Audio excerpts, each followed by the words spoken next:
Faith doesn't die when someone is persecuted. It dies when it's not passed on.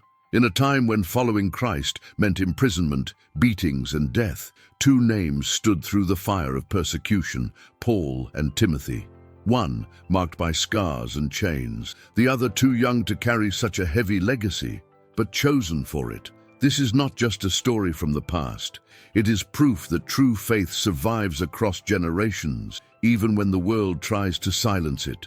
Today, you will discover how a dying apostle planted his faith in a young heart, and how that legacy transcended the hatred, violence, and fear of early Christianity.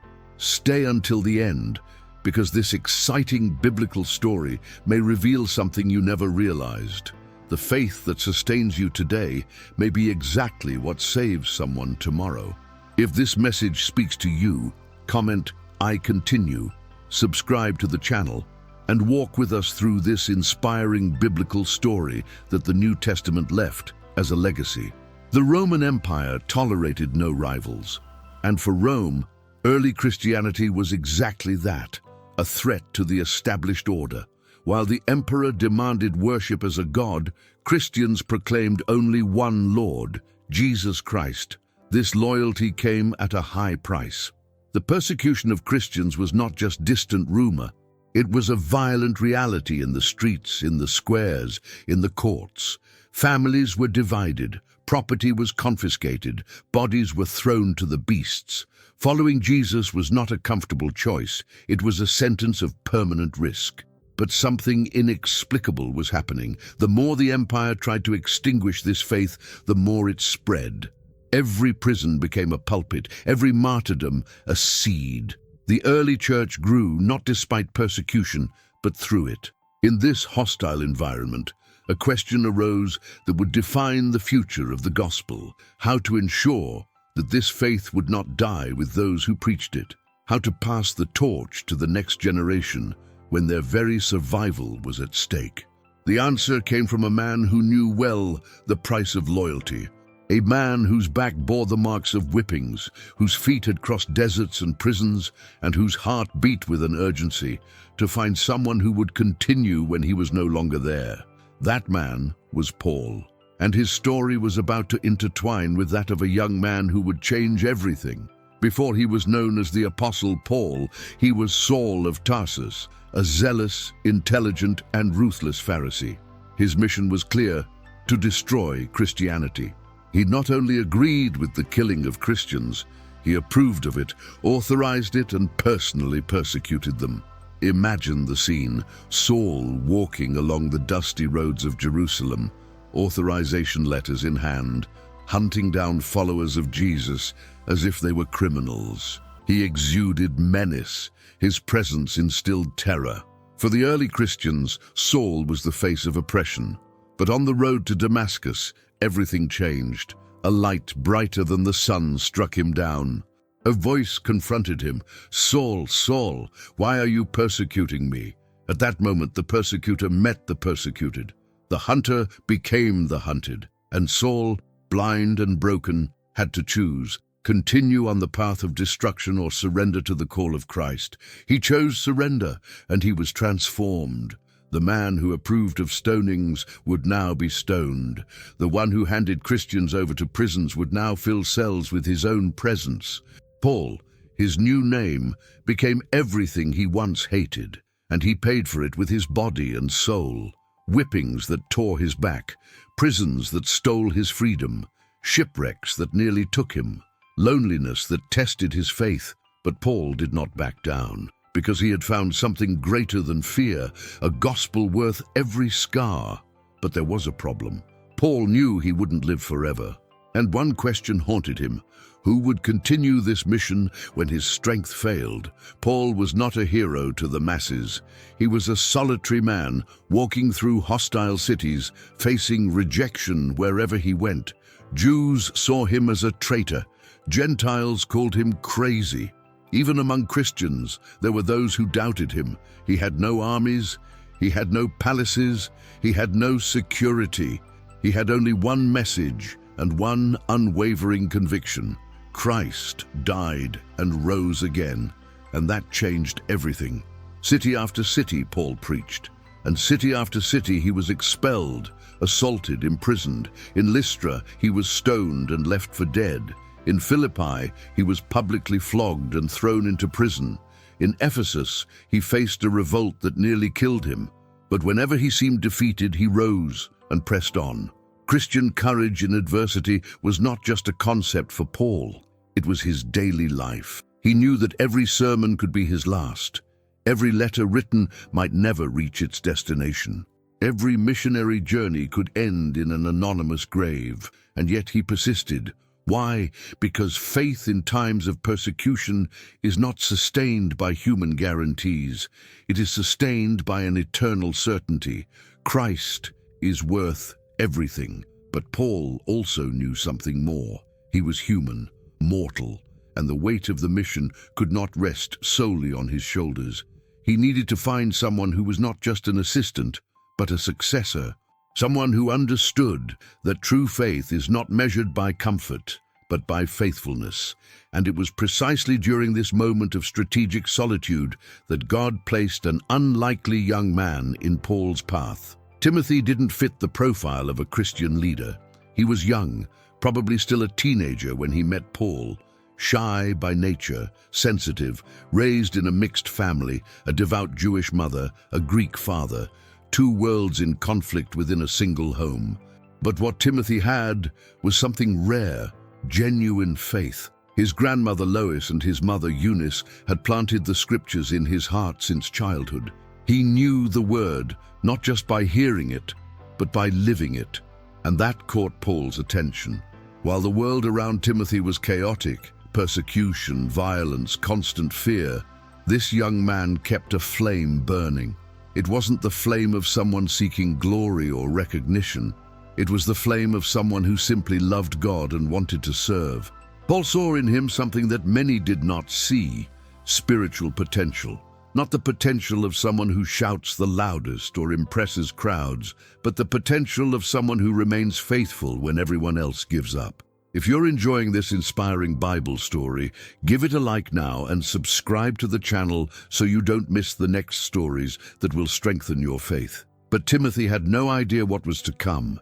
He didn't know he would be molded through suffering, that he would travel through dangerous lands, that he would face opposition inside and outside the church, that he would carry letters written in blood and tears.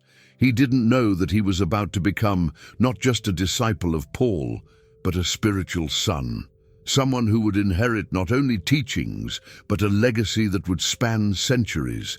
Because the meeting between Paul and Timothy was no accident.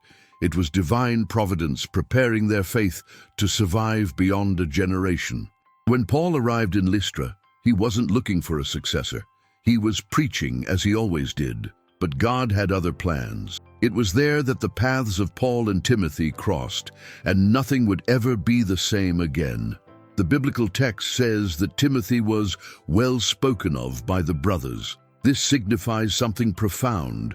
In the midst of the chaos of persecution, this young man had spiritual credibility, not because he was perfect, but because he was faithful. And Paul saw beyond the surface. He saw a teachable heart, a willing life, a spirit that did not flee from the cross, and he made a decision that would change Christianity forever. Come with me. It was not an invitation to comfort. It was an invitation to shared suffering. Paul did not promise Timothy success, applause, or security. He promised him only one thing: the presence of Christ in the midst of the storm, and Timothy agreed. From that moment on, something was born that transcended ordinary mentorship. Paul didn't see Timothy merely as a disciple. He saw him as a son. In his letters, he calls him my true son in the faith and beloved son. It wasn't rhetoric. It was emotional and spiritual reality. This spiritual relationship between father and son was built on dusty roads, in cold prisons, in shared tears, in desperate prayers. Paul passed on to Timothy not only biblical knowledge, but the very essence of the gospel, faithfulness to the end. Together, they faced hostile crowds. Together, they planted churches. Together, they wept for converts who had abandoned the faith. Together, they celebrated victories that only God could give. And Timothy learned the most important lesson. Faith that transcends generations is not taught in comfortable classrooms. It is forged in the fire of adversity. Paul didn't teach Timothy with theoretical sermons. He taught with scars. Every beating Paul endured was a lesson in Christian perseverance. Every imprisonment he faced was a testament to the fact that the gospel is worth more than freedom. Every tear shed was a demonstration that spiritual strength doesn't mean the absence of pain. Timothy saw Paul rejected by churches he himself had founded. He saw the apostle write letters with hands trembling from so much suffering. He saw a man who could have chosen silence and security, but chose faithfulness and risk. This was Timothy's true training, observing how the gospel is lived when the cost is high, not just learning what to say, but how to persevere when all human motivations dictate giving up. Paul knew that the spiritual lessons of the Bible are not just information, they are transformations, and transformation happens when faith is lived, not just spoken. That is why he took Timothy with him, so that the young disciple could see with his own eyes what it means to follow Christ to the very end. And Timothy absorbed it all, not because he was perfect. He had fears, insecurities, moments of weakness, but because he was willing to learn not only from Paul's words, but from his life. This is the essence of spiritual legacy across generations. Faith transmitted through example. It's not about creating copies, it's about lighting torches. Paul didn't want Timothy to be like him. He wanted Timothy to be faithful like him, and that loyalty would be tested in a way Timothy never imagined. Years passed, the travels continued, but Paul's body was beginning to fail. Decades of persecution, beatings, and imprisonment had taken their toll. And then came the news Timothy feared. Paul had been arrested again in Rome. This time, there was no escape. Inside a cold cell, knowing he was to be executed, Paul took parchment and ink. He could no longer travel. He could no longer preach in the marketplaces, but he still had words. And with them he would write his last message, the second letter to Timothy. This was no ordinary letter. It was a spiritual testament, a father bidding farewell to his son, a veteran general passing on command.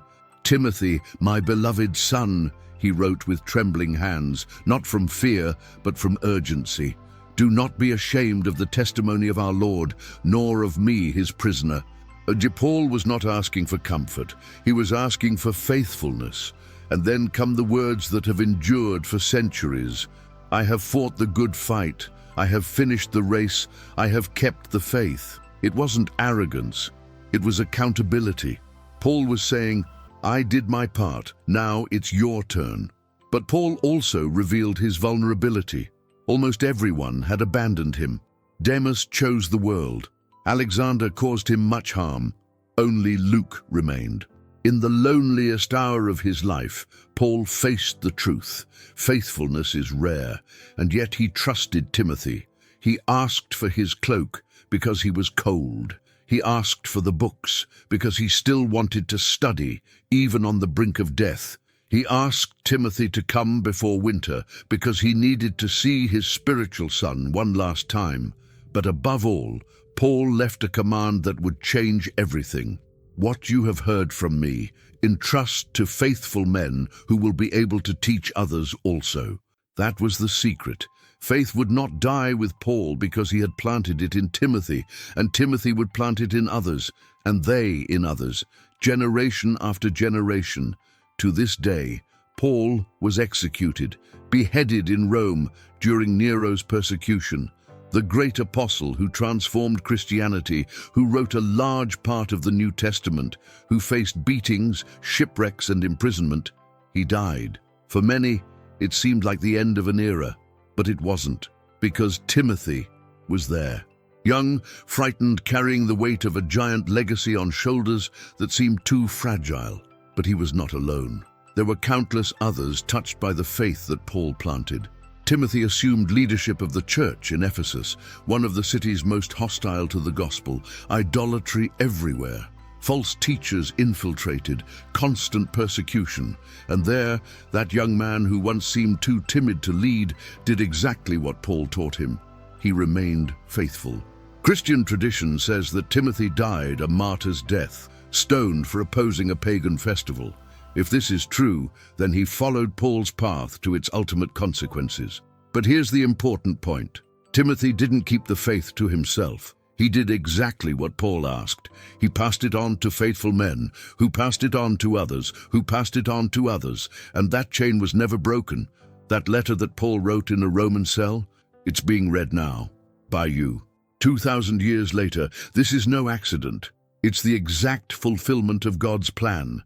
The story of Paul and Timothy is not only inspiring, it's challenging, because it forces us to ask, what are we passing on? What kind of faith are we leaving for the next generation? We live in a very different time from early Christianity. We don't face persecution like they did, but we face something equally dangerous: indifference. It is possible today to be a Christian without ever suffering for Christ. It is possible to attend church without ever living the gospel. And when faith becomes too comfortable, it loses its transformative power. Paul and Timothy remind us that true faith costs something. Not necessarily life, but always ego, comfort, the need to be accepted, the illusion that we can serve God without bothering anyone. They also show us that legacy is not optional. Each generation has the responsibility to pass the torch to the next. It's not enough to believe, you have to teach. It's not enough to live well, you have to invest in others. You may not be an apostle like Paul, you may not lead a church like Timothy, but you have a sphere of influence. Someone is watching your faith, someone needs what God has planted in you. The question is, when your journey ends, what will remain? Will you have been just another name on a list? Or will you have lit torches that will continue to shine after you're gone? Paul wasn't perfect, Timothy wasn't perfect, but they were faithful. And that faithfulness has endured through generations, empires, persecutions, and centuries. Today, you and I know Jesus because someone, at some point, decided to pass the faith on. This is the true legacy of the gospel. Not fame, not comfort, but continuity. Faith that does not die because it is shared. If you've made it this far, it's because something in this story touched you. And I want to ask you a question. Who is your Timothy?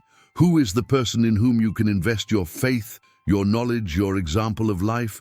It could be a son, a friend, a colleague, someone younger than you who needs to see how to truly live the gospel. Not through perfection, but through faithfulness. And if you are young like Timothy once was, know this: God can use you more than you imagine. Don't wait to feel ready. Timothy wasn't ready, but he was available, and that was enough. The faith of Paul and Timothy survived because it wasn't confined to one generation. It was passed on, and now it's in your hands. If this message impacted you, leave a comment saying, "I continue." Subscribe to the channel, turn on notifications, and share this video with someone who needs to hear that true faith doesn't die, it multiplies. Because in the end, what matters isn't how many battles you won, it's how many torches you lit. May God bless you, and may you be to someone what Paul was to Timothy, a bearer of hope, a guardian of truth, and a transmitter of faith. Until the next video, and remember, the story doesn't end here. It continues within you.